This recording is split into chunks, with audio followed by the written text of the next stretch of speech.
Որևէ լուծման եկաք, որևէ առաջարկներ եղան։ Դե առաջարկներ կլինեն, բայց առայժմից չկան։ Ոչ մի առաջարկ չկա, բայց եւ այնպես ամբողջ յուղը մտածում է, որ պետք է ավտոբուսը լինի, որովհետեւ հենց մենակ այս յուղի պատիվը պահելու համար 18 զոհ մենք մի օրում ենք տվել պատերազմի առաջը, չի կարելի հարգել այդ գյուղացուն։ Հենց պիտի հերոսի կոչում տան գյուղում, որովհետև 18 դիակ փողոցում շարված էր յուղի կենտրոնում։ Ով մոտիկացավ, ով եկավ ասեց, այս գյուղացիները ինչ վիճակի մեջ են։ Եվ հայտարարում է մեր պարոն վարչապետը, գյուղացուն ցեխից անում ենք, գյուղացուն ցեխից չի անում, ինքը գյուղացուն ցեխն ակտում ու տրորում։ Ասում են երկուշաբթի օրվանից է, հա, այդ փոփոխությունը լինելու։ Այդ փոփոխությունը երկուշաբթի օրվանից է լինելու, բայց արդեն 1 տարի է այդ խոսակցությունը գնում է։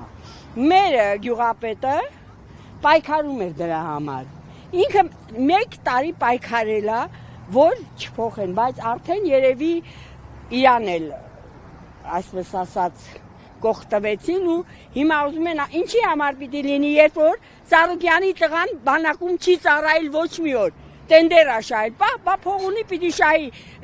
ու հերոստացույցով ցույց էին տալի իր ոսկիները, իր կարողությունը, իր ամեն ինչը, որ իրան պիտի բռնեն, բռնագանձեն, բա ինչի չի բռնագանձեցին։ Գյուղացիները գնում են գյուղապետարան, ամեն դեպքում ձեր կարծիքով խնդիրը կլուծվի երկուշաբթի օրվանից այլ պատկեր։ Չի լուծվի։ Մինչև մեր վարչապետը, մեր քաղաքապետը չփոխվի, ոչ մի հարց չի լուծվելու։ Ամբողջ ազգային ժողովը պիտի փոխվի։ Բայց եթե բերեն նոր ավտոբուսներ, ինչ եք անելու։ Ինչ պիտի անենք, չեն նստելու,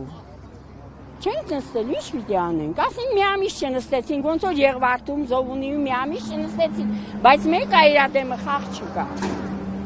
օլիգարխների դեմով կարող է, ոչ մեկը, այսօր չնստեցի իմ երեխան ուսանողա, չգնաց դասի վաղը, չգնաց մյուս օր, ինչքան կարող է չգնա։ Առաջ 150 էր, հիմա 100 է, հիմա նոր 150 է, հիմա արդեն ինչ որ ասում է 250։ Որտեղից պիտի վճարի, երբ որ ծնողը 100,000 Պողաստան, այդքան գումարներ որտեղից պիտի վճարի։ Ուրեմն երեխան պիտի դպրոց չգնա, այո, ճիշտ է ասում վարչապետը, դպրոցը երեխաներ սովորելու համար չի, ոչ էլ ուսուցիչների համար է։ Ես չգիտեմ, հարցեք ձեր վարչապետին, ինչի համար է դպրոցը։ Մեքենաները վարելը շատ հեշտ է, նստեք, գազ տվեք, դեկետը դրեք, գազ տվեք ու գնացեք, ուր կգնաք, թե գնացեք։ Խնդրեմ։ Ինչ եք մտածում այս հայտարարությունների մասին, որ Փաշինյանը։ Մտածում եմ, որ պիտի փոխվի մեր վարչապետը, մեր ամբողջ անձնակազմը, թող գետ մեկ հատ դեպուտատի որդի ցույց տան, որ զոհվել է պատերազմում, կամ բանակում ծառայում է։ Ինձանից լավ մարդիկ են, ինձանից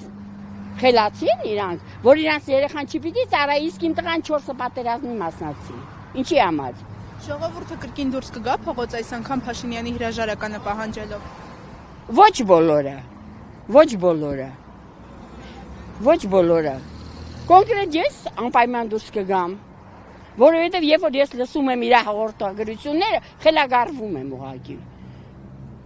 Միգուցե ես անգրագետ կինեմ, կամ գրագետ եմ, ես դրա մասին ոչինչ չեմ ասում, բայց եւ այնպես երևի իրանից շատ բան եմ հասկանում։ Այո, Սարգսյան Մարիամ։ Ես ինքս Նախիջևանի ծնունդ եմ։ Ինքը այսօր ասում է Նախիջևան ունենք, անգլավներ ունենք։ Մենք Արարատի մարզում, Տիգրանակերտ, չգիտեմ, Քյարքի մարքի, բայց ինքը մոռանում է, որ Նախիջևանը ումն է։ Երբևէ ինքը եղել է Նախիջևանում։ Ինքը գիտի Նախիջևանում ինչ մարդիկ են ծնվել, ովքեր են ծնվել, ովքեր են խելացի մարդիկ։ Արամ Խաչատրյանից բռնած Նախիջևանից են։ Ինչու որոշեցիք հենց այսօր ճանապարհը փակել, ասում եք, չէ՞ մի տարի այս խնդիրը կա։ Որովհետև մտածում են գյուղապետը շարժանում, գյուղապետը հետաքրքրվում է, գյուղապետը անդադ այդ հարցով հետաքրքրվում է, ինքը ժողովրդից, այսպես ասած, ինքը շատ լավ կարողանում էր դրսևորել իրան, բայց արդեն հասավ գագաթնակետին, որ նման օլիգարխի դեմը կանգնել հնարավոր չի։